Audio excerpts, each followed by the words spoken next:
ដាំត្នោតគឺជារុក្ខជាតិមួយយ៉ាងដែលមានផលប្រយោជន៍និងគុណសម្បត្តិជាច្រើនដល់កសិករដែលជាអ្នកប្រកបមុខរបរជាអ្នកឡើងត្នោតហើយពីមួយឆ្នាំទៅមួយឆ្នាំស្ករត្នោតនៅខេត្តកំពង់ស្ពឺកាន់តែមានវិសាលភាពធំទូលាយដោយសារតែតម្រូវការនៅក្នុងស្រុកមានការកើនឡើងជាលំដាប់ខណៈដែលកសិករមួយចំនួនធំបានបោះបង់អាជីពមួយនេះជាបណ្ដាទៅហើយទាំងអស់នេះគឺជាសកម្មភាពដែលខ្ញុំបានចុះមកថតជីវិតផ្ទាល់របស់កសិករមួយរូបដែលគាត់ជាអ្នកប្រកបមុខរបរជាអ្នកឡើងត្នោតអស់រយៈពេលជាង35ឆ្នាំមកហើយបើតាមការរៀបរាប់របស់លោកពូស្រួចជារៀងរាល់ថ្ងៃគាត់ត្រូវងើបតាំងពីព្រឹកដើម្បីឡើងយកទឹកត្នោតនៅចន្លោះម៉ោង4ទៀបភ្លឺរហូតដល់ម៉ោង11ថ្ងៃត្រង់ហើយត្នោតដែលគាត់បានឡើងគឺមានចំនួន30ដើមជាងឯណោះហើយនៅក្នុងវីដេអូហ្នឹងខ្ញុំក៏បានធ្វើបទសម្ភាសន៍ខ្លះៗជាមួយនឹងលោកពូស្រួចផងដែរតាក់ទងនឹងមុខរបររបស់គាត់សូមរីករាយស្ដាប់ជាមួយនឹងខ្ញុំទាំងអស់គ្នាភូមិត្រៃកោងឃុំយុទ្ធសាមគ្គីស្រុកសាមគ្គីមនីជ័យខេត្តកំពង់ស្ពឺទៅតាំងពីក្មេងមកតាំងពី79មកដល់ឆ្នាំ80ជាងឈប់បាន3ឆ្នាំចូលធ្វើបលិសចូលធ្វើអីហ្នឹងបានការហើយបានចាប់ផ្ដើមឡើងបន្ទល់បច្ចុប្បន្នហ្នឹងបានឆ្នាំអីសរុបទៅបងទៅ30ឆ្នាំជាង30ឆ្នាំជាងគាត់តែឡើងជាប់អាខានបានទីតាំងពី9ជាការឲ្យតាំងពី9គត់មកបន្ទល់2004ហ្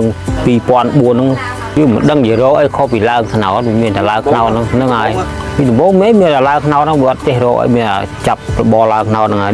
រកទៅគាត់បានលុយគាត់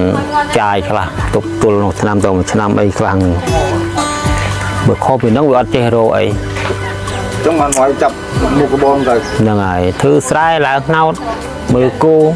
ចំគោប៉ុណ្ណឹងអត់ដែលរយខុសពីហ្នឹងផងបាក់មិនខ្លះបងការឡើងថ្នោតត្មទៅបានស្គរមកបានទឹកថ្នោតចឹងវានោះថាវាធ្លាប់ទៅមិនទៅបាក់ប្រហែលទេតែប៉ុណ្ណឹងវាមិននុកបាយយើងធ្លាប់ប៉ុណ្ណឹងវាស៊ាំដែរទៅបាក់ក៏យើងមិនថាចឹងក៏មិនថាវាទម្លាប់បយប៉ុណ្ណឹងមានដែរឡើងថ្នោតទៅអត់ស្រួលខ្លួនទេបងឡើងទៅមានណាទៅជាទៅវាអត់ទៅវាខោចែកជុំកថ្ងៃណាចំបឹងអីទីទៅវាអាចចោលមកថ្ងៃយ៉ាងដែរស្អែកឡើងតទៀតហ្នឹង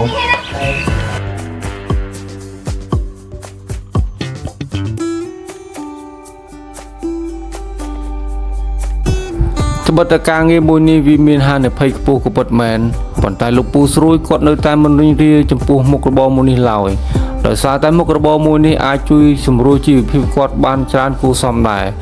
ហើយក្នុងអំឡុងពេលប្រមូលផលទឹកត្នោតក្នុងមួយរដូវគាត់អាចរកប្រាក់ចំណូលគុតគង់គ្រួសាររបស់គាត់ចាប់ពី14លានទៅដល់15លានរៀលក្នុងមួយរដូវ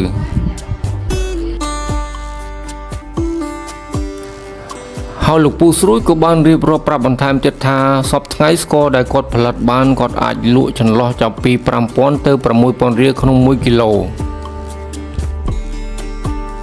ហើយកោជាស្គរគិតពីលុយហ្នឹងបានប្រហែលជាប្រហែលបងមកដល់ឡើងដល់ចប់វិញតែ5 10លានចុះស្គរ1គីឡូឲ្យលក់បានប្រហែល1គីឡូ5000ទៅ6000 5000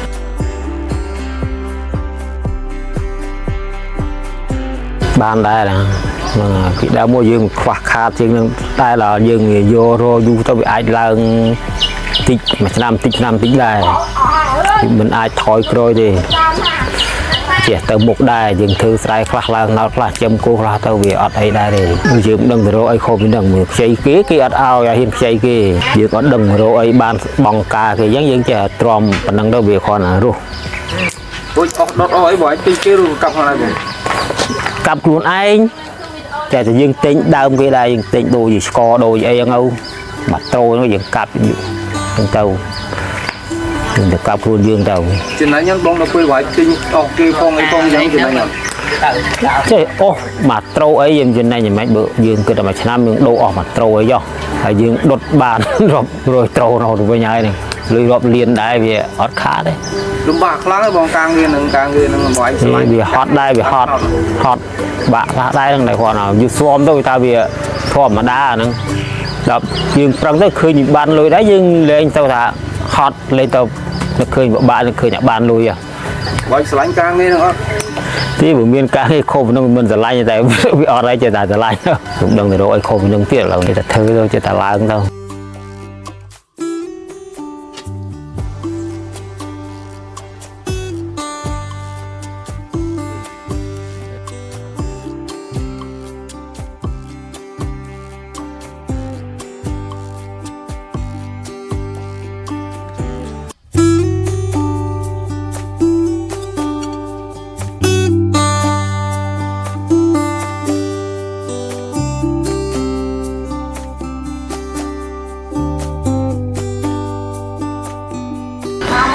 តាំងពីយើងចាប់ដើមតាំងពីផ្ទះតាំងពីអីយើងសម្អាតចឹងទៅកំពុងអីចឹងហើយយើងដុតឲ្យភ្លើងឆេះល្អស្មើចឹងហើយកុំឲ្យព្រិចស្ករវាក្រហមតាំងដែលដល់ពេលស្ករវិតក៏យ៉ាងដែរយើងវិតបាយលើមកកំកោវាបែកសាច់ស្ករវាអត់សាច់ក្របវាអត់ល្អទេយើងវិតបាយលើវាសាច់ក្របហើយវាក្រាមល្អសាច់សល្អស្ងួតវាអត់ជាតិចំណើមសាច់ស្រួយហ្មងនឹងទីហើយយើងចាក់ដាក់ឲ្យវាមកលឹបពពុះឲ្យមកចាំដៃទៅអត់ចេះខូចទេស្ករកុំម្ដងខ្ចីម្ដងចាស់ខូចហើយពុំនឹងមានស្ករមកឯងល្អជាងគេទៅអត់ហ្នឹងហើយបាញ់ស្ករមកឯងមានប៉ុន្មានក៏អស់ដែរទៅអត់មានប៉ុន្មានក៏អស់ដែរអត់ក្រាន់គេហ៎គេវល់មកកំងអត់ក្រាន់គេមូលហេតុឯងបានគេទិញតែស្ករមកឯងលក់អត់ទាន់ចឹងមកវាមកស្ករនឹងវាសាច់ល្អស្ករសាច់ល្អធម្មជាតិសុទ្ធហ្មងអត់មានដាក់ថ្នាំអីឲ្យសទេណាអត់ទេប្រើតែថ្នាំវាប្រើតែប្រពេលទេដើមប្រពេលគល់ប្រពេលហ្នឹងទៅយើងដុតភ្លើងមិនបងបានស្ករវាល្អវាសចឹងបងមានវិធីសាស្ត្រអីដែរមានយើងដាក់អុសហ្នឹងដុតឲ្យកុំឲ្យវាស្រក់រីករឹមទៅវាខ្លោចខាងទៅវាបដាលឲ្យស្ករនឹងក្រហមហើយអុសអីដែលយើងយកមកដុតស្ករល្អជាងគេបងអុសយើងនឹងអុសចាក់អុសនេះកុំតែអុសអាស័យហើយដែលរាំងបានអត់ឆេះវាអត់ល្អស្ករទេអុសចាក់អុសចក្រមយើងនឹងឆេះហើយបើយើងដុតអាស័យវាច្រើនស្ករវាច្រើនតែតកៅយូរទៅវាចេញតកៅសាច់ស្ករបងបើសិនជាអត់មានមុខរបរហ្នឹងមិនអាចធ្វើអីមកទៅដឹងធ្វើអីទេខ្ញុំមានស្រែមានអីអត់មានចំណេះចេះដឹងទៅរកស៊ីអីគេកើតមានមុខរបរហ្នឹងមួយបានច្រើនធូធាហ្នឹងហើយធូធាចាយយ៉ាងទៅដូចធ្វើបុណ្យធ្វើទានការគេយ៉ាងទៅកូនរៀនយ៉ាងទៅយើងអត់មានមុខរបរអីខុសពីហ្នឹងយើងប្រើមុខរបរហ្នឹងតាំងពីដើមមកទល់ចំណាស់ហ្នឹងចឹងទៅ